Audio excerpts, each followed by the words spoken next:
Already गुन्हा दाखल केलाय, त्यांनी आमची फसवणूक केलेली आहे. त्यांनी आमचा एबी फॉर्म घेतला आणि नंतर जाऊन एकनाथ शिंदेच्या बंगल्यावर ते मॅनेज झाले, असा आमचा आरोप आहे. कारण तो आम्ही जो एक व्हिडिओ प्रस्थापित केला त्यात एक कॉन्स्टेबल आहे, पोलीस कॉन्स्टेबल, तो त्या उमेदवाराला घाग नावाच्या उमेदवाराला घेऊन उपमुख्यमंत्र्यांच्या घरी गेला आणि तिथून तो जाऊन त्यांनी अर्ज पाठी घेतला. तो गंगेत आंघोळ करायला तर गेला नव्हता ना, गेला असेल तर पैशाच्या गंगेमध्ये उडी मारायला गेला असेल. सो अशा लोकांवर पण गुन्हा दाखल झाला पाहिजे जे पक्षाचे फसवणूक करतात. पक्षाचा उपयोग करून पक्षाचा एबी फॉर्म घेऊन तुम्ही जर तुमची घरं भरणार असेल तर ते आम्ही खपवून घेणार नाही. अशा लोकांवर देखील गुन्हे दाखल व्हावेत असं पत्र आम्ही 2 दिवसापूर्वी पोलीस आयुक्तांना दिलेलं आहे.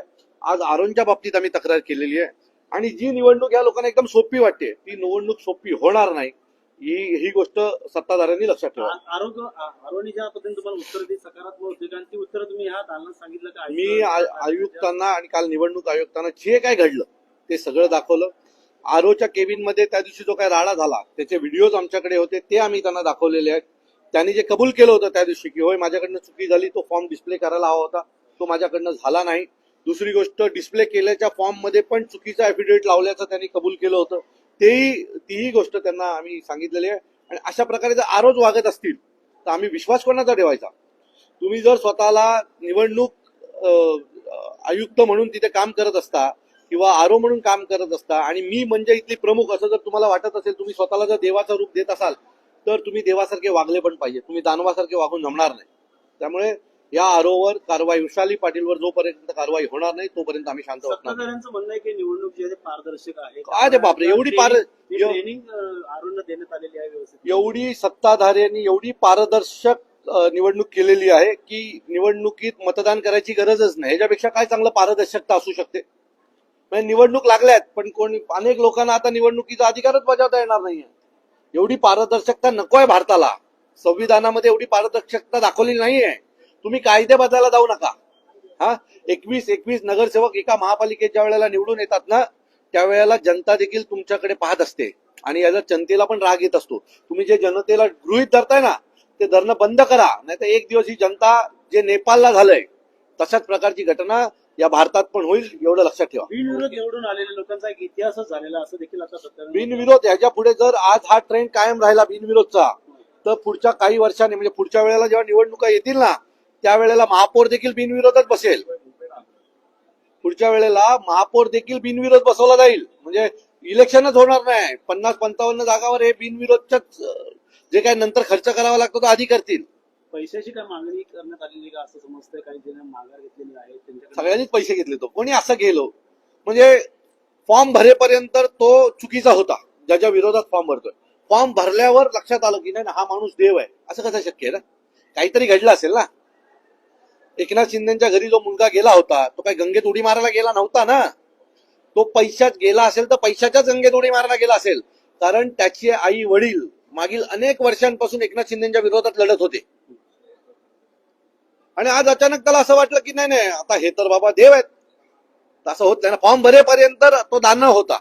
फॉर्म भरल्याच्या नंतर त्याला साक्षात्कार झाला की नाही हा माणूस तर खूप चांगला आहे उमेदवार समोरचा माझ्या. असं नसतं. अशात पैसेच खाल्ले गेलेले असतात. त्यांनी पैसे आणि त्याच्यासोबत आणखी एक गोष्ट खाल्ली आहे. सर, शिवसेना आणि राष्ट्रवादी यांची जी लढाई आहे ती जनशक्ती विरुद्ध जो आहे निवडणूक अधिकाऱ्यांचा बदलण्याचा निर्णय घेण्यात आलेला आहे. कुठेतरी आम्ही कोर्टात गेलोय आणि अपेक्षा आहे की कोर्ट आम्हाला याच्यामध्ये न्याय देईल. कोर्टाने जर आम्हाला न्याय दिला आणि या प्रक्रियेला स्थगिती दिली ना तर आयुष्यात कोणीही उमेदवार विकत घ्यायची हिंमत करणार नाही. बिनविरोध इलेक्शन कुठे होणार नाहीत, कारण एकदा कोर्टाला देखील झटका द्यायला पाहिजे की बिनविरोध ठीक आहे, बिनविरोध आता आम्हाला स्टे द्या, 2 वर्ष चालू द्या केस, तेव्हा कळेल की उमेदवार विकत घेतल्याने काय होतं. अनेक अपक्ष उमेदवारांनी सुद्धा हरकती सुचवल्या होत्या, हरकती घेतल्या होत्या, परंतु त्यांच्यावर कारवाई जी आहे आता तुमच्या ऍक्शन नंतर होताना मला असं वाटतं की अनेक अपक्ष उमेदवार त्या दिवशी तिथे गोंधळ करत होते. त्याचे व्हिडिओ तुम्हाला हवे असतील तर मी देतो. म्हणजे अनेक अपक्ष उमेदवारांचा विरोधच आहे या सगळ्या प्रक्रियेला की आमची फसवणूक झाली आहे निवडणुकीच्या नावावर. एकाच आरोच्या अंडर 3 जण बिनविरोध निवडून येतात. 3 प्रभागात 3 लोक बिनविरोध ज्यावेळेला निवडून येतात ना त्यावेळेला तो आरो भ्रष्ट आरो असतो, त्याची निवडणूक प्रक्रियेवर लक्ष नाही असा त्याचा अर्थ होतो. सत्याचा विजय होईल का वाटतं येणार का तेवढं तुम्ही आता दरवाज्यावर सत्यासाठी लढण्याचा प्रयत्न आम्ही करत राहू. विजय होईल तेव्हा होईल, कारण काय ना, जसा सूर्य उगवतो तसा सूर्य मावळतोय. एक दिवस हा उगवलेला भ्रष्टाचाराचा सूर्य एक दिवस मावळेल आणि नवीन सुरुवात होणारच आहे. पण तोपर्यंत लढण्याचं काम आम्ही करू. समोर काही दिसत नाही म्हणून लढणं बंद करणारी आम्ही अवलादी नाही आहोत. वचननामा आता जाहीर होणार आहे या ठिकाणी आता सत्ताधाऱ्यांचा. माझं मत आहे त्या वचननाम्यामध्ये त्यांनी लिहून द्यावं की 50 लाख रुपये अपक्षाला, 2 कोटी रुपये शिवसेनेच्या उमेदवाराला, 3 कोटी रुपये मनसेच्या उमेदवाराला, 50 लाख रुपये काँग्रेसच्या उमेदवाराला, हा पण डेटा चार्ट द्यावा. कारण पुढच्या येणाऱ्या निवडणुकीला तुमच्या वचननाम्यात ते पण हवेत की कुठल्या पक्षाच्या उमेदवाराला अर्ज पाठी घेण्यासाठी तुम्ही किती पैसे देणार आहात.